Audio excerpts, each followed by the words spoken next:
समाज सेविका का उद्बोधन।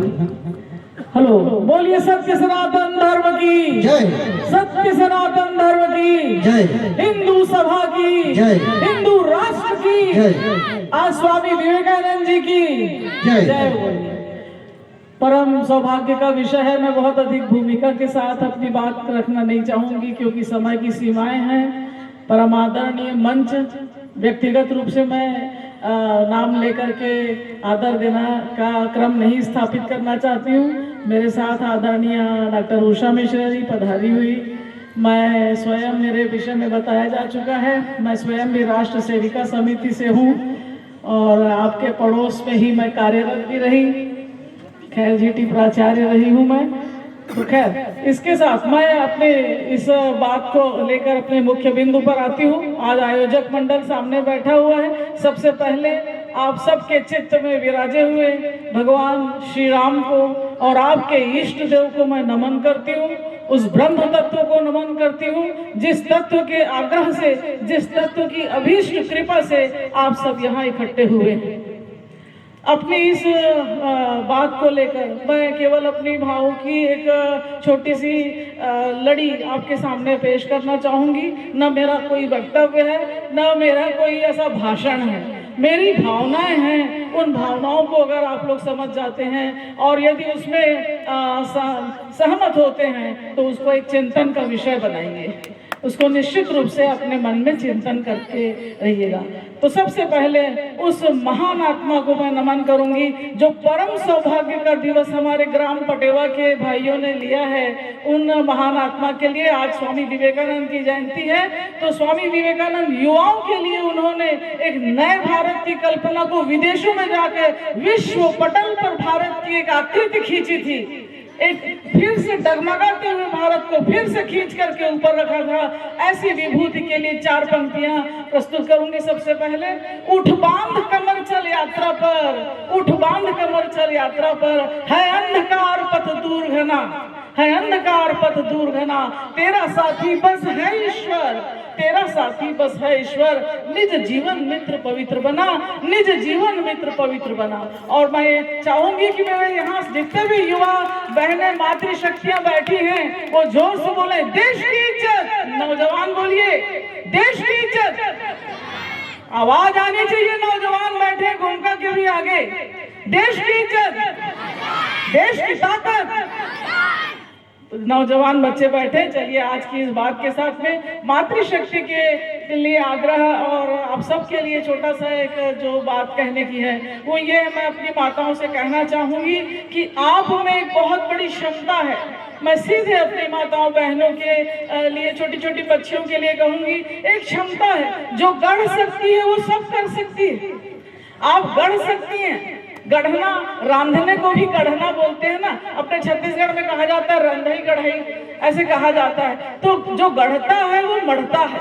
आप ध्यान रखिए, इस विश्व को मढ़ने वाली, इस विश्व को नया आकार देने वाली, हिंदुओं को फिर से संगठित करने वाली केवल है और धर्म ध्वजा को लेकर आगे चलने वाली, मैं अपने भाइयों से क्षमा चाहूंगी, लेकिन वो केवल माताएं हैं, वो केवल मातृशक्ति है जो धर्म ध्वजा को धारण करती है, जो समाज को एक नया आकार देती है, जो समाज को एक नई संतति देती है और वो संतति जो सभ्य समाज का गठन करने में अपनी महत्वपूर्ण भूमिका निभाता है।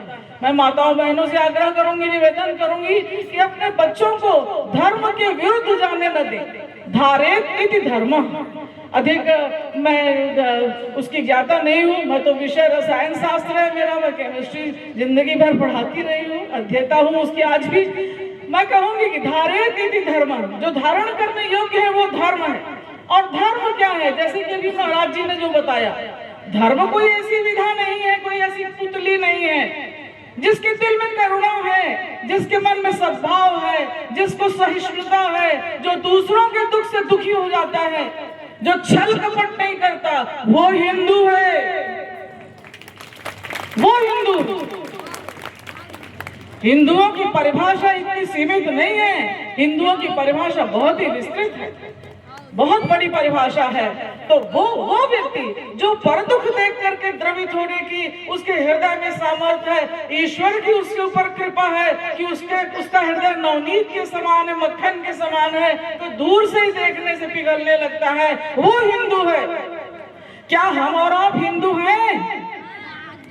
बताइए। मैं जिस क्राइटेरिया को, जिस लक्षण को बोल रही हूँ, वो लक्षण अपन लोगों में है कि नहीं है? तो मैं आप सबको नमन करूंगी, यहीं से नमन करूंगी कि आपके हृदय में ईश्वर की अनन्य कृपा है, आपके ऊपर कृपा बरसती ही रहेगी और बरसती ही है। और ग्राम पटेवा के हमारे भाई लोगों के लिए भी कि उन्होंने दिन विशेष का भी बड़ा महत्वपूर्ण दिन का चयन किया है। मैं एक बात, छोटा सा अपनी बात बता करके अपनी वाणी को विश्राम दूंगी। शिवाजी महाराज का नाम आप लोगों ने सुना होगा। शिवाजी महाराज बहुत मराठा संप्रदाय के बड़े अग्रगण्य हुए थे, साहसी योद्धा थे और उन्होंने बहुत सारे युद्ध जीते। माताओं बहनों से सबसे ध्यान चाहूंगी मैं, हमारी बहन पूर्णिमा जी बैठी हैं, उनसे भी ध्यान चाहूंगी सबसे कि शिवाजी महाराज ने जब मुगलों के विरुद्ध युद्ध जीता तो शाम को उनके महल में एक पालकी आ गई। मुगलों ने एक पालकी भेज दी। बहनी मन आप लोग ध्यान रखिए थोड़ा, मैं क्या कहा था। पालकी को दूतों ने जाकर के, जो सेवक भृत्य आदि थे, उन्होंने महाराज को निवेदन किया, महाराज पालकी आई है मुगलों के सम्राट के यहाँ से, मुगलों के बादशाह के यहाँ से। तो शिवाजी ने कहा पालकी आई है, कुछ समझ से परे है ये बात। पालकी आई है तो देखिए भाई पालकी में क्या है। अब पालकी में क्या रहता है? पालकी में कोई वीआईपी रहता है। पहले के समय ये इनोवा, थार और ये आपकी BMW और पथरी जो गाड़ियां, रेंज रोवर, वो सब नहीं हुआ करती थी। हाथी घोड़े पालकी सब चलते थे। तो पालकी आई है, पालकी देखिए। बोले महाराज हम लोग की तो हिम्मत नहीं है, ये मुगलों के यहाँ से आई हुई पालकी है, इसको आप जब चलेंगे तभी हम लोग इसको अनावृत करेंगे। ऐसा कह करके शिवाजी महाराज युद्ध जीत करके पहुंचे ही थे कि उनको फिर से नीचे जाना पड़ा अपने प्रांगण में। और जा करके जब देखते हैं तो शिवाजी महाराज ने खुद स्वयं उस पालकी को बाहर, उसका पर्दा जो है उठाया। जैसे शिवाजी महाराज ने उस पर्दे को उठाया, देखा कि बहुत ही खूबसूरत सी, जिसको देख करके फूल भी मुरझाने लग जाए, फूल भी अपना मस्तक नीचे कर दे, ऐसी बड़ी खूबसूरत सी एक बेगम बैठी थी, एक महिला बैठी थी और उसकी नजरें नीची थी। शिवाजी महाराज ने आए हुए भृत्यों से पूछा, भाई ये किस बात के लिए, ये क्यों आई पालकी, इस महिला को भेजा गया? उन्होंने कहा मुगलों ने आपके क्या बोलते हैं खिदमत में पेश किया है।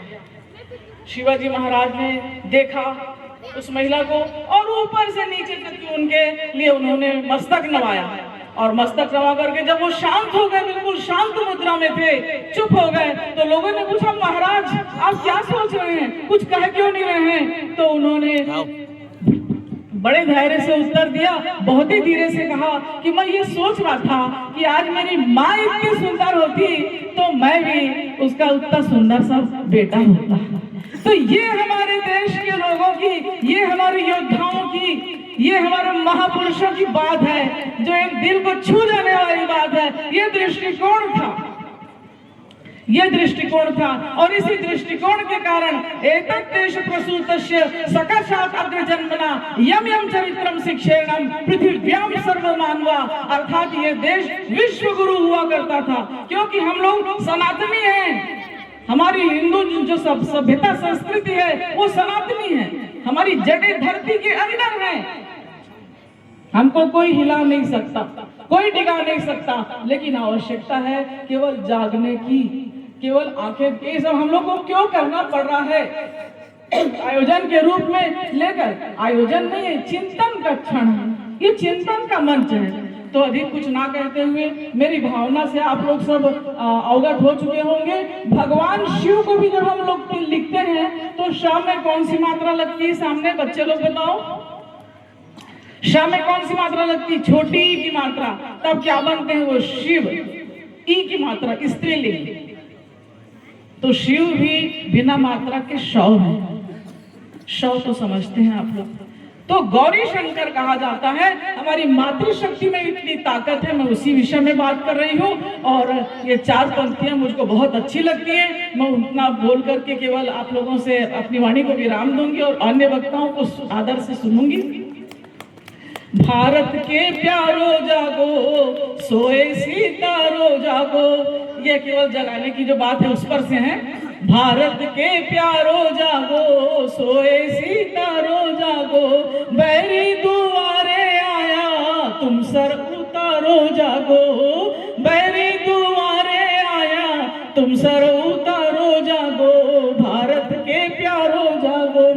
राणा प्रताप लौटे ना लक्ष्मीबाई लौटी, राणा प्रताप लौटे ना लक्ष्मीबाई लौटी, बस उनकी वीरता की मीठी शहनाई लौटी, बस उनकी वीरता की मीठी शहनाई लौटी। अब वो शहनाई तुमको, अब वो शहनाई तुमको घर से निकालती है, लड़ने को भेजती है, रण में उतारती है, लड़ने को भेजती है, रण में उतारती है। भारत के प्यारो जागो, सोए सितारो जागो, बैरी दुआरे आया तुम सर उतारो जागो। बोलिए भारत माता की जय। बहुत ही